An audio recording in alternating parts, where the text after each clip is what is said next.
Welcome to The Last Word. He's Chris Popes. Yes, I am. David Jenkins, and My salute was weird.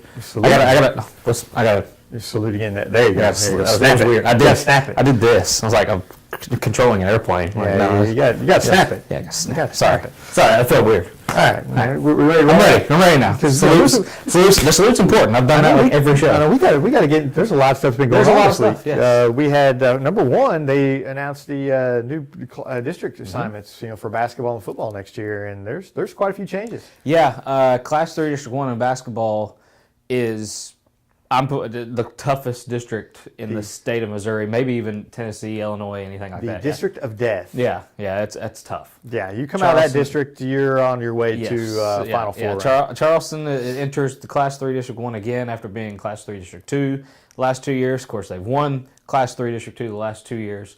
But them entering with New Madrid, and now you got Malden still in there. Don't forget Kennett. You got Kennett that drops down to Got Kennett that drops down to Class 3 District, and they're in Class 3 District 1.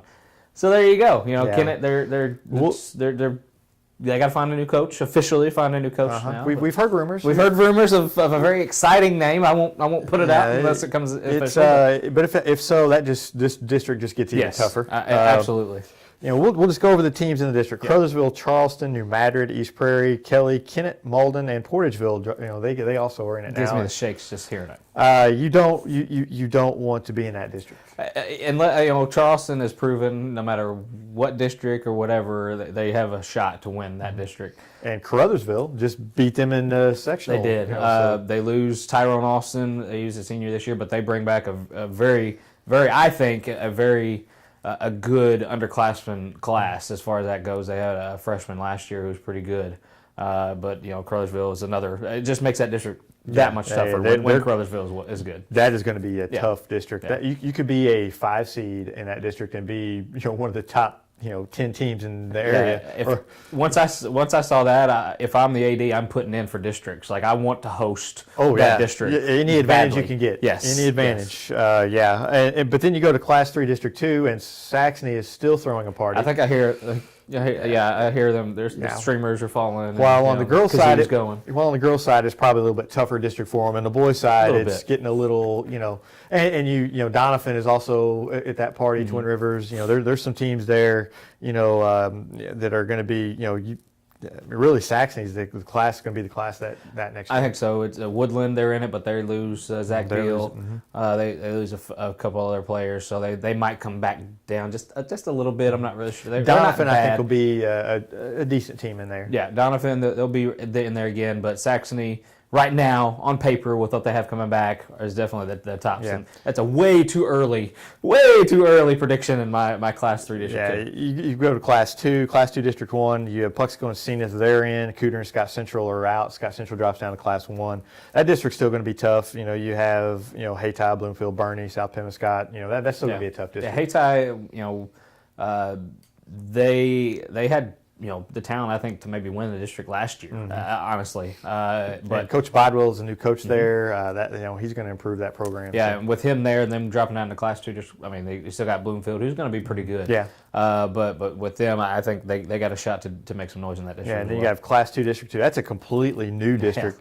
You got Bismarck, Chaffee, Kingston, Meadow Heights, Oran, Scott City, and Valley. Scott City, that's the one that surprised me, dropping from 3 to 2. I didn't see that coming, and that that looks like an Oran Scott City final year after year. It does in Scott City in football. I know we're not there yet, but they dropped to Class 1 in football. That's surprising to me that their enrollment has fell that much. But they've got to be one of the biggest schools. They've got to be. They're right on the cusp. If not, I haven't looked at the numbers, but they have got to be, and that's an advantage for them.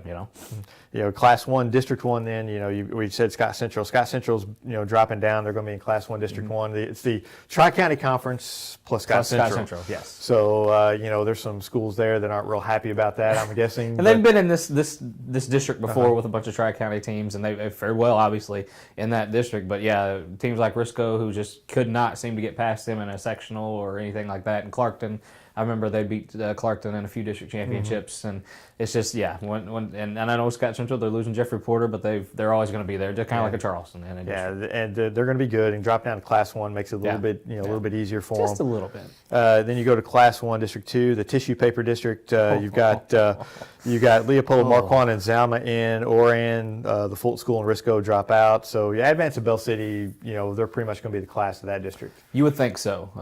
Advance says, I think the most returning Bell City is on the rise, I think, with some players that they have. But, after that, you kind of drop off quite a bit. After that, it is kind of a drop off. But who knows? We're way. There could be a lot of transfers and stuff. Could be. You never know. Could be. Who knows? It's happened before. Strange things happen. It's happened before.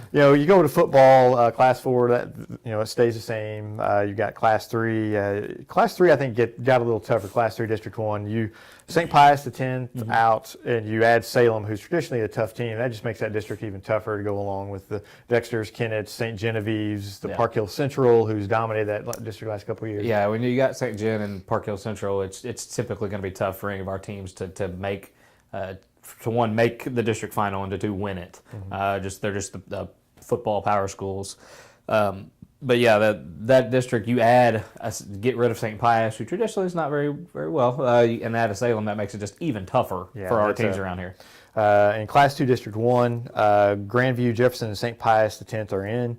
Portersville, Hayti, and Scott City, they dropped down. Yeah. So that's still a tough district, but it's kind of gotten a little easier for Class 2, District 1. I mean, they're still going to have your tough teams there at the top, but at the bottom, your bottom may not be as tough, tough competition. Yeah, the Portersville, Hayti, Scott City, there's kind of our low, and Chaffee local teams. They still have Valley to contend with in that district. Yeah, so it may, Hayti might be we're in Class 1, District 1, but yay, we got Valley. So say Hayti, they're going to be good. Yeah. I think Portersville is still going to be good I think next so year. Too, yeah.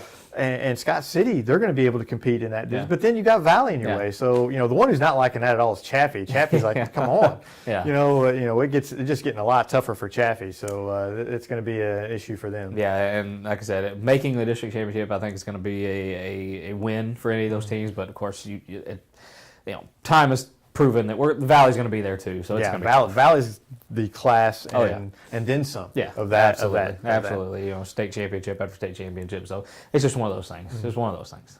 And then, speaking of changes, we also have some changes in the venues for where we're going to have things. Football no longer going to be played in St. Louis in the Dome, which we kind of we hinted at it. We hinted at that earlier. We kind of thought that was going to happen, and but basketball's changing too, that's kind of a surprise to me. It really is. I didn't think they would ever kind of get away from Columbia once they got up there. I think they've been there for the last 25 years, maybe 20. Since 91 was the last year somewhere else. Something like that. But I do like the Springfield move. I do like it for us as far as travel wise. Same. 6 to 1, half dozen to the other. But JQH Arena, I've never been there, but I've seen pictures. It's a very nice venue. It may not be state of the arty as Mizzou Arena, but at the same time, I think it will provide the correct atmosphere for a state championship. If I'm correct, they're going to play some of those games in the student center. They will. That's really kind of my little kind of head scratcher. Playing that in the student center, the Class 1 through 3. If you don't know, at Columbia, they typically play either a semifinal, one of the semifinals, or whatever, girls, boys, whatever, at the Hearn Center, which is, I love Hearns. I think it just brings it's kind of run down now a little bit. It's not as open or anything. I love it as an atmosphere. As a photographer, I do not like it. As a photographer, Hearns. It's a little different. But not since they painted everything black and just as a fan, though, if you're going to watch, it provides a great atmosphere. I went for years to watch the Final Four in Hearns before they went to the Mizzou Arena, and I always enjoyed it. I enjoyed it in Columbia. It's going to be different in Springfield. I've actually been to one in Springfield before it got.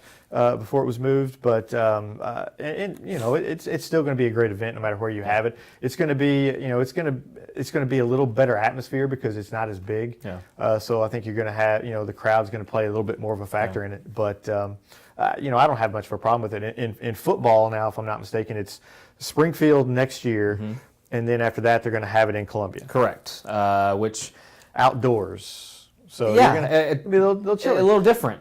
You don't have to worry about the rain or anything going on with that, and it probably, unless it's thunderstorm or any lightning storm, you won't have to worry about any postponements because they'll still play, rain, shine, whatever. But it's going to add another element to it, and I like it. I think the dome's fine, but it was just too big in my mind. It just there's no atmosphere, and now I've never been. I didn't go show up to the old Class 6, the huge big ones, but just no atmosphere there. And I think kind of maybe a smaller venue. Of course, it's not very all that small, but I think something like that just provide a little bit more atmosphere. I like the outdoors. I mean, I do too. It impacts us none because I've been here 18 years. I've been to 2 state championship games in football, so it's not something we're probably going to have to deal with a lot. Typically, we don't. We always like when we do. I was trying to say it'd be fun. It's fun.